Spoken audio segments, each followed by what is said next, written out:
old age, struggling with disease, forgetting things and losing power. बुढ़ापा उम्र का वो हिस्सा होता है जब इंसान को चीज़ें भूलना शुरू हो जाती हैं, बीमारियां लग जाती हैं और अकल ज़ायल होना शुरू हो जाती है। क्या कोई ऐसा तरीका भी है कि उम्र ज़्यादा हो जाए लेकिन ऐसी कैफियत ना हो, दानाई बाकी रहे और लाचारी भी ना हो? इसे अर्ज़ल उम्र कहा जाता है। और वो तरीका क्या है? साथ रहिएगा, मैं भी आपसे अर्ज़ करता हूँ। वो कौन सा मुल्क है पूरी दुनिया में जहाँ सबसे ज़्यादा उम्र वाले अफराद मौजूद हैं?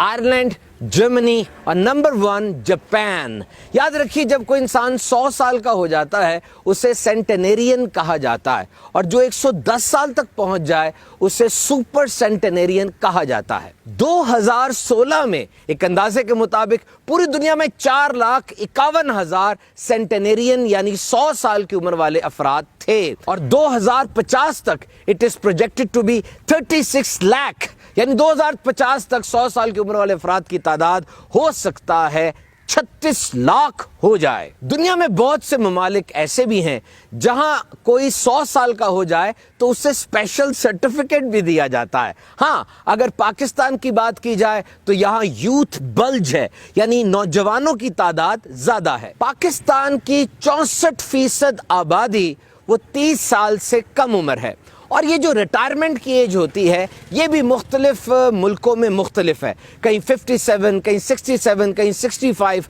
और रिटायरमेंट का कॉन्सेप्ट भी यही है, lifestyle choices catches up on you, यानी सारी जिंदगी इंसान ने जो काम किए, तंबाकू नोशी की, खाने में बेएहतियाती की, आराम तलब अंदाज़े जिंदगी गुजारा, तो अब ये सारी बातों का उसकी सेहत पर असर होता है। इंसान की एनर्जी में कमी आ जाती है और वो किसी किस्म की कमाई, जिहाद और हज वगैरह के काबिल नहीं रहता। और जब रिटायरमेंट हो जाती है फिर पेंशन मिलती है। ये लातीनी जबान का लफ्ज है और इसका मतलब होता है पेमेंट।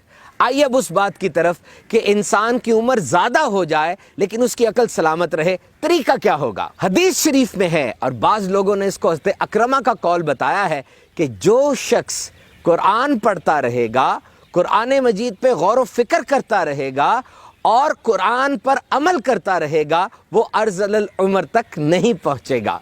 तारीख़ इंसानी को अगर पढ़े तो हमें बड़े अजीब अजीब सलूक मिलते हैं जो बूढ़े अफराद से किए जाते थे। कोई शख्स बूढ़ी उम्र को पहुंच जाता, उसे जंगल में जाके छोड़ाते थे, और कई बूढ़े अफराद मिलकर किसी जगह पर जाके खुदकुशी कर लिया करते थे। लेकिन हमारा प्यारा दीन इस्लाम हमें यह सिखाता है कि बड़ी उम्र के अफराद के साथ इज्जत व एहतराम से पेश आया जाए। हदीस शरीफ में है कि एक शख्स ने दरबार रिसालत में आके अपने फ़क्र फाका की शिकायत की कि मुझे खाने की और पैसे की कमी है। मेरे आका सल्लल्लाहु ताला अलैहि वसल्लम ने इरशाद फरमाया, तुम जरूर किसी बूढ़े के आगे चले होगे, और ये इसी की नहुसत है।